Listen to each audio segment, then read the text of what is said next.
A defesa de Rogério Lindoso, suspeito de estuprar uma criança de 4 anos em um provador, pediu para se pronunciar à imprensa. Rodrigues está ao vivo com o advogado. Vamos ver. Boa noite. Muito boa noite para você, Siqueira Júnior. Boa noite a todos que seguem acompanhando o Alerta. Pois é, Siqueira, a gente está com uma notícia em primeira mão, né? A gente sabe que o Rogério, ele tinha sido preso, né, de forma temporária, uma decisão da Justiça. Esse processo, né, da prisão temporária já encerrou e ele está em liberdade. Vou conversar agora com o advogado dele, o Alexandre Torres Júnior, que tem novas atualizações em torno desse caso. Primeiramente, a gente agradece porque nos comunicou, né, assim como aconteceu no momento da prisão, a TV A Crítica, em primeira mão, conversou com o Rogério e, nesse momento da soltura dele, nós estamos aqui. Estamos ao vivo com o Siqueira Júnior. Boa noite para você. Primeiramente, boa noite, Siqueira. Seja muito bem-vindo de volta à televisão.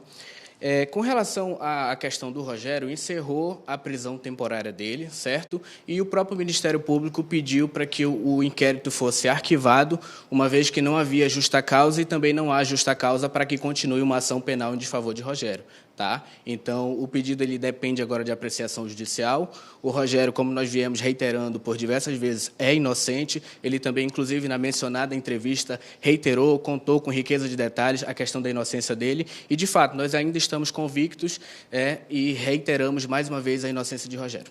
Agora, doutor, queria que você pudesse relatar, porque no momento em que houve a prisão do Rogério, né, a Polícia Civil disse que tinha provas que pudessem realmente comprovar que aquele ato tivesse acontecido. O que aconteceu para ocorrer esse desdobramento inteiro de lá para cá? Certo. É muito simples de explicar. Inclusive, em diversas entrevistas, nós afirmamos por diversas vezes que as provas criadas contra Rogério eram conhecidas com o jargão do direito como prova diabólica.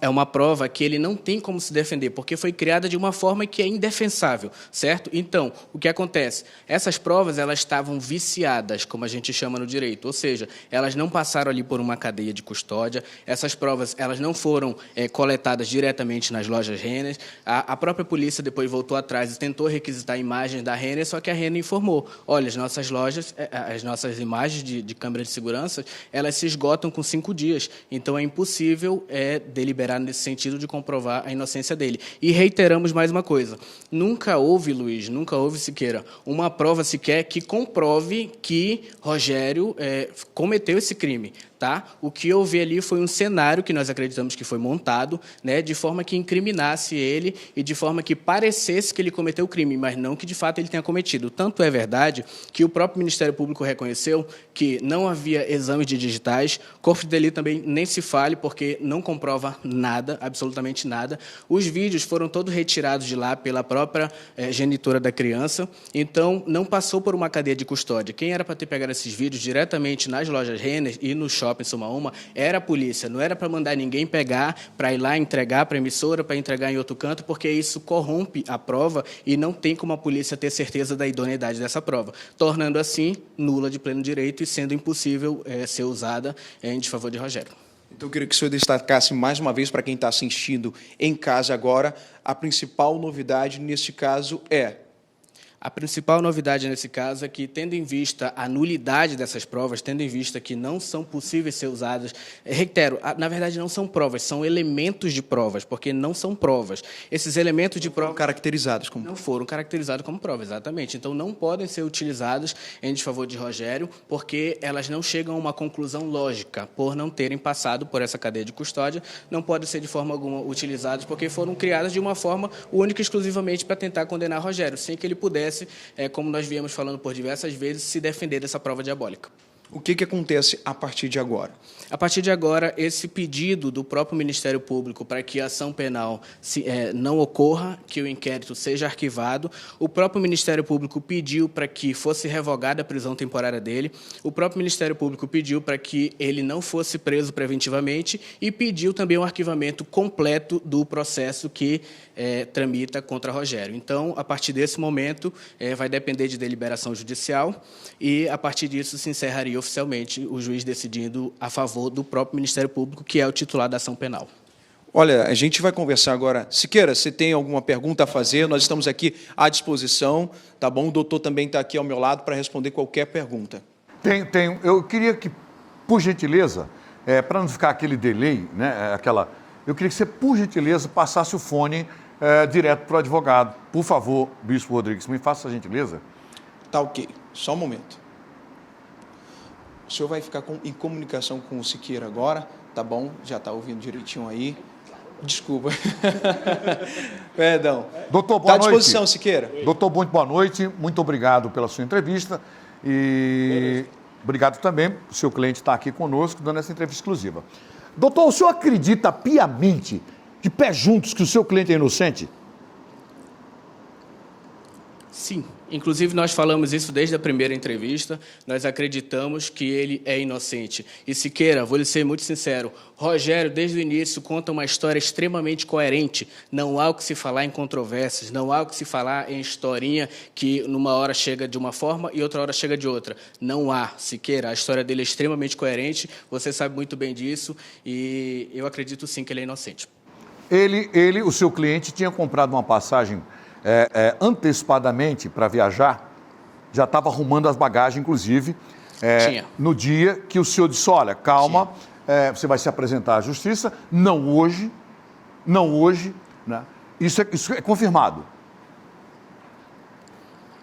Isso é confirmado. Olha o que acontece. Quando isso tudo estourou na mídia e começou a, de fato, repercutir, foi no dia 10, uma sexta-feira à noite. A passagem dele era para o dia 11. Ele e a namorada dele iriam viajar para visitar a família, para passar um momento de férias ali, uma semana lá. Tanto é que a passagem foi comprada de ida e de volta.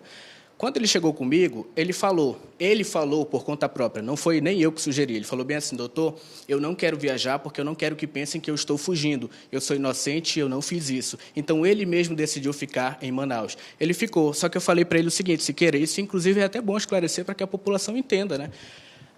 Esse tipo de procedimento, que é um termo de declaração, é o interrogatório que ele faz dentro da delegacia, ele não pode ser feito, ou via de regra, ele não é feito na delegacia, no sábado e no domingo, porque isso é feito de segunda a sexta no horário de expediente, certo? Então, eu falei para ele o seguinte, Rogério, na segunda-feira, vou procurar a delegada titular, vou me informar o que está acontecendo no inquérito, e, a partir disso, você vai lá e presta sua declaração do jeito como você falou para mim, que todo mundo vai acreditar, porque vão ver que a verdade é cristalina. Só que quando chegou na segunda-feira, que nós chegamos lá, sim. Doutor, me perdoe. A interrupção, o programa está correndo, a gente tem um tempo muito contado. A última pergunta que eu queria fazer ao senhor é sobre o seu... Deixa eu concluir, Siqueira. Mas só para complementar, eu acredito que vai ajudar na defesa do seu cliente. Acho que vai endossar, né, tudo isso que o senhor está falando, né, pelo belo trabalho que o senhor está fazendo. Eu não conheço advogado que diga meu cliente é culpado, eu não conheço isso, obrigado. Até hoje, né? E o senhor está fazendo um ótimo trabalho, o senhor ganha para isso. Sobre o celular, que nunca foi entregue à delegada titular, alguma resposta, alguma solução, doutor? Por favor, desculpa interrompê-lo. Sem problema nenhum. O que acontece é o seguinte, Siqueira, se ele entrega um celular para a autoridade policial, esse celular vai ter que obrigatoriamente passar por uma perícia. Como nós explicamos, esse tipo de prova ele tem que passar por uma cadeia de custódia. Então, naturalmente, ele tem que passar por uma perícia. E o celular dele passaria por uma perícia que talvez demorasse meses, seria prejudicial à defesa dele e nada tinha relação com o objeto investigado. Nada se falou sobre o celular no âmbito da investigação dele. Então, não teria sentido algum deixar o celular dele lá, dar mais motivos para a autoridade policial pedir uma prorrogação da prisão temporária dele com base numa prova, numa materialidade que não tinha nada a ver com o caso. O senhor acredita que o celular não comprometeria seu cliente em nada, né? Não. Tá bom, doutor. O meu muito obrigado pelo seu tempo, pela sua entrevista. Que o seu cliente prove a inocência dele. Parabéns pelo seu trabalho.